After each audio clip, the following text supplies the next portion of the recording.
and honored and thrilled at the same time to be joined by Ambassador John Bolton, former U.S. Ambassador to the United Nations and Fox News contributor. Hello, sir. How are you?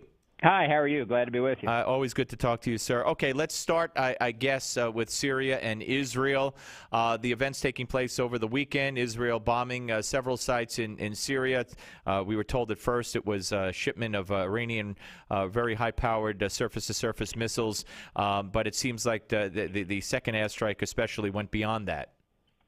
Well, that's what the Syrian government claims, in particular with respect to the second airstrike, that the Israelis attacked buildings in the Damascus area. Obviously, we don't know for sure, but my guess is that the judgment that Israel was making has to do more with preventing Iranian-supplied arms from moving from the Assad regime in Syria to Hezbollah in Lebanon than it does with the civil war inside Syria.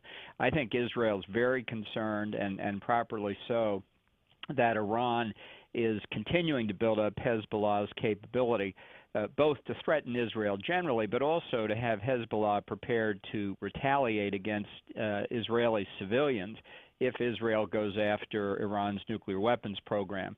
So these are surface-to-surface missiles, at least that was the report, not something the Assad regime is likely to use against the opposition in Syria, but something that could be extremely important for Hezbollah if they were ordered to attack Israel. Now, as far as escalation or retaliation on the part of Syria, I think Syrian television, there was a report that the Assad government had given the green light for Palestinians to launch retaliatory attacks from their own territories or from Gaza, whatever. But it's interesting, at least I think it is, or you're probably not surprised, that with all that's going on in Syria, Assad hasn't said anything himself of any real, really that's all that inflammatory. Well, I think the Syrians are pretty occupied dealing with the opposition, and what I think is really at work here is that Iran is rebalancing its assets, if you will, among its various clients, the Assad regime in Syria, Hezbollah in Lebanon, and Hamas in the Gaza Strip. I think that the possibility of actual Syrian government retaliation against Israel is pretty remote. We've got very credible reports going back weeks and perhaps even months now that Syrian forces that have been positioned near the Golan Heights for decades have been moved because Assad needs them against the opposition. And I don't think Assad is crazy enough to risk a real Israeli strike against his positions. I think this is rhetoric for his domestic population. He's obviously been shown to be powerless to stop the Israeli Air Force, and I think that's significant that they penetrated Syrian government air defenses as easily as they seem to have. But in terms of an actual Syrian response, I don't see it. And I would just say after early reports that Prime Minister Netanyahu on Sunday had canceled his scheduled visit to China, he has apparently gone to China, which is some indication that at the top of the Israeli government, they don't expect too much more follow-on here. They did whatever they wanted to do in those two airstrikes, and they don't expect further development. Right. No crisis. Okay, we're talking to Ambassador John Bolton here on the Steve Malzberg Show. Let's move to Benghazi. Wednesday is going to be a very interesting day in the Senate, or the Congressional Hearing Room, the Congressional Oversight Committee, Darrell Iss's committee. We have the whistleblowers coming forward. We've gotten some, inkling of what they're going to talk about. What do you expect will be the result of all this? Where will the buck stop, if you will? Well, this could be a hinge point for the Obama administration. I think it's that serious for them. The three witnesses that have been identified are not bystanders. These are not people who are going to report on hearsay, somebody in Tripoli told somebody that they heard from. These are people who were directly involved in different capacities before, during, and after the attack. And what we've seen leaked already from interviews that the committee staff has already done is devastating. And I might say that's the way you have to do this kind of investigation.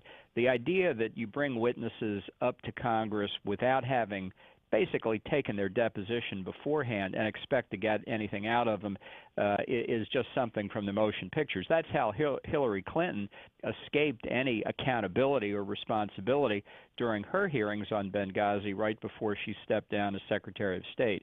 But the staffs of Congressman Iss's committee have done their homework, so it seems, and therefore they know already what these people are going to say. They'll have prepared statements. For the first time, they'll be able to get their experience out on the record.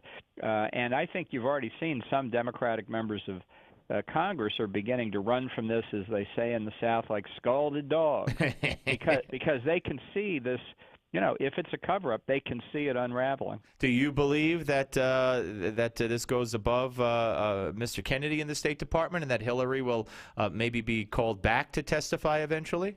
You know, I don't know whether it goes to her. I don't know where it goes in the White House. What I do know is this. In administrations where I've worked, when you have the president's personal representative, that's what an ambassador is in a foreign country, the president's personal representative. Everybody knows that. Wherever he goes in Tripoli, when he's driving in his official car, the American flag is on his right front fender. Everybody knows who he is.